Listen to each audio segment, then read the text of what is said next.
যদি ক্ষমতাকে সাহস থাকে লাঠি বৈঠা পুলিশ বাড়িত রাজপথে নেমে আসুন। সাধারণ শিক্ষার্থীরা ছাত্রলীগকে মোকাবেলা করে অধিকার আদায় করে ছাড়বে ইনশাআল্লাহ। ছাত্রলীগের কবর রচনা করে সাধারণ শিক্ষার্থীরা ঘরে ফিরবে ইনশাআল্লাহ। শিক্ষা ছাত্রলীগ একসাথে চলে না। সাধারণ শিক্ষার্থীরা ফুসে উঠবে, ছাত্রলীগের কবর রচনা করে ছাড়বে ইনশাআল্লাহ। আপনার অধিকার আপনাকে আদায় করে নিতে হবে। ছাত্রসভার কেন্দ্রীয় সভাপতি শরীফুল ইসলাম রিয়াদ।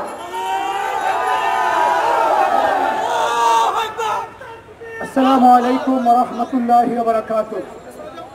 সংগ্রামী বিক্ষুব্ধ ছাত্র ভাইরা, আপনারা ইতিমধ্যে দেখেছেন বাংলাদেশ ছাত্রলীগ বাংলাদেশের সাধারণ শিক্ষার্থীদের সাথে যুদ্ধ ঘোষণা করেছে।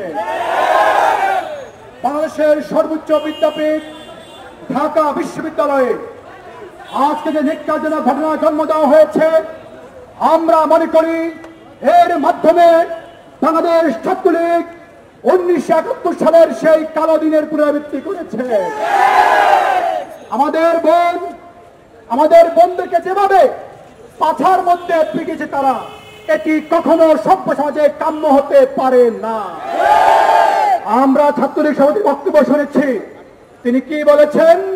তিনি বলেছেন 5 মিনিটের মধ্যে তারা ক্যাম্পাস থেকে সাধারণ শিক্ষার্থীদেরকে বিতাড়িত করেছে। প্রয়োজন হলে তারা গড় থেকে টেনে টেনে সাধারণ শিক্ষার্থীদেরকে নিয়ে তারা গড় থেকে বের করে নিয়ে পিটাবে। আমরা বক্তব্যের তীব্র নিন্দা এবং প্রতিবাদ জানাচ্ছি। আমরা ছাত্রলীগ সভাপতিকে স্পষ্ট করে বলতে চাই, যদি ক্ষমতাকে সাহস থাকে লাঠি বৈঠা পুলিশ বাড়িতে রাজপথে নেমে আসুন। সাধারণ শিক্ষার্থীরা ছাত্রলীগকে মোকাবেলা করে অধিকার আদায় করে ছাড়বে ইনশাআল্লাহ। এই আন্দোলন, এই সংগ্রাম, এই কোটা বিরোধী আন্দোলন কোন দলের নির্দিষ্ট আন্দোলন নয়। আমরা সরকার বাহাদুরকে স্পষ্ট করে বলতে চাই, আপনি এই যৌক্তিক আন্দোলন মেনে নেন। কারণ হয়েছে, না হলে সাধারণ শিক্ষার্থীরা ফুসে উঠবে, ছাত্রলীগের সমালোচনা করে ছাড়বে ইনশাআল্লাহ।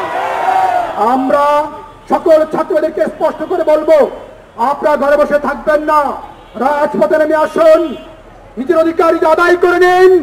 সরকার কখনো আপনার অধিকার আপনাকে দিবে না।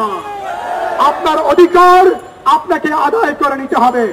আজকে ইসলামী ছাত্র আন্দোলন বাংলাদেশ রাজপথে অবস্থান জানান দিয়েছে। আমরা বলবো, ছাত্র আন্দোলনের মতো করে বাংলাদেশের প্রত্যেকটি ছাত্র সংগঠন বাংলাদেশের সাধারণ শিক্ষার্থীদের পাশে থাকা দরকার। তাহলে এই আন্দোলন সফল হবে, সার্থক হবে ইনশাআল্লাহ। দেখা হবে রাজপথে, কথা হবে স্লোগানে, ছাত্রলীগের কবর রচনা করে বাংলাদেশের সাধারণ শিক্ষার্থীরা ঘরে ফিরবে ইনশাআল্লাহ। শিক্ষা ছাত্রলীগ একসাথে চলে না। শিক্ষা ছাত্রলীগ একসাথে চলে না। চলছে লড়াই, চলবে ছাত্র আন্দোলন, লড়বে চলছে লড়াই, চলবে ইনশাআল্লাহ। দেখাবে রাজপথে, কথা হবে স্লোগানে।